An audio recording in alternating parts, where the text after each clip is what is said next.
Now I'm here to share with you my grandmother's recipe for homemade biscuits. I don't measure anything, I just pour and then we go with it. We only need 3 ingredients. We need milk, we need oil, and I use self-rising flour.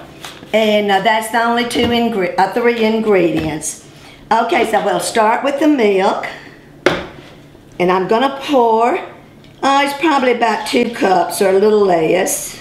And then on the oil, we pour about, well, probably maybe a 1/4 or a 1/2 cup. I just pour until the top is covered. The top of the milk is covered. And then I pour enough flour in to make a soft batter.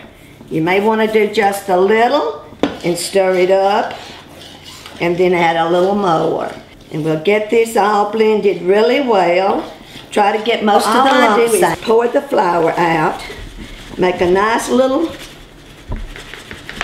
enough that you won't, the biscuit dough won't stick to the counter. You waste some flour like this, but it's easier to do. And then you just spread it out. And so now we're gonna knead the the biscuit dough.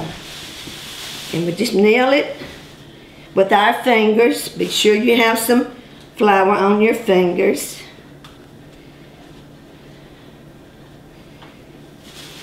Today, you would spread them out and cut them with a biscuit cutter. But this is my grandmother. This is the early 1900s that we're doing it today.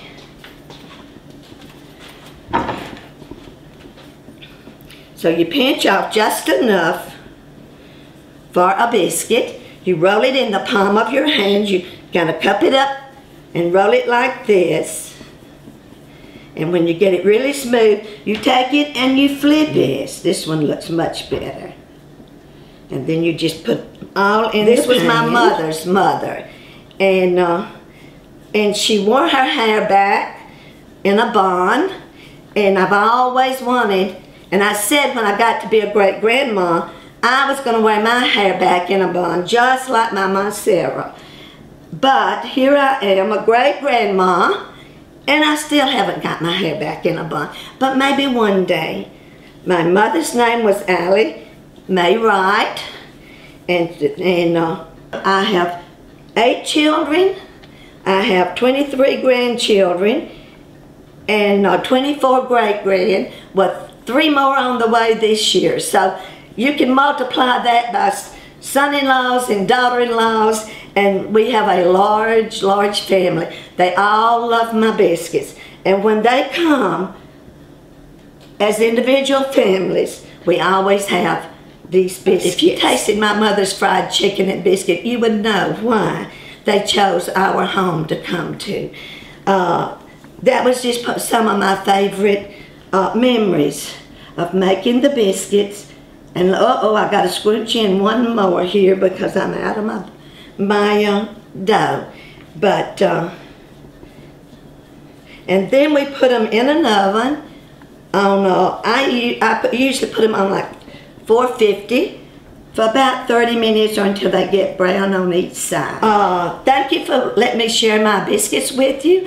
I hope that all of you, I have 1 daughter. Out of all this family, I have 1 daughter and maybe 2 daughters and 1 grandson that has tried to make them, and they're pretty successful at it. My daughter has. She said she had knew she had made the grade when her daughter, who was about 8 at the time, said, "Oh, Mom, these biscuits are good. They're just like Mamaw Shirley's."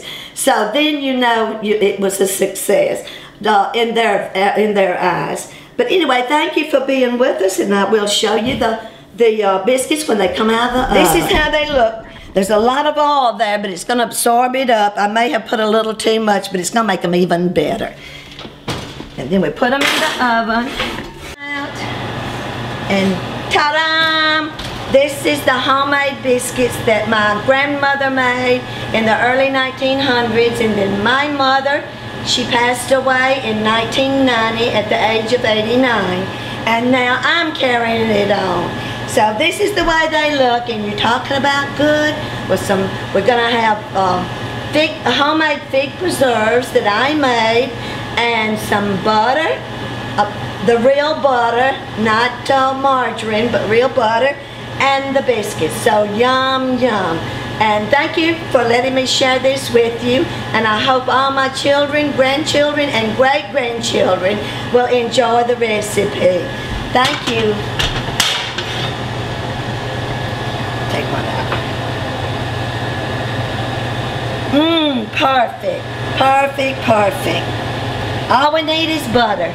All we need is butter and a whole lot of love. Thank you.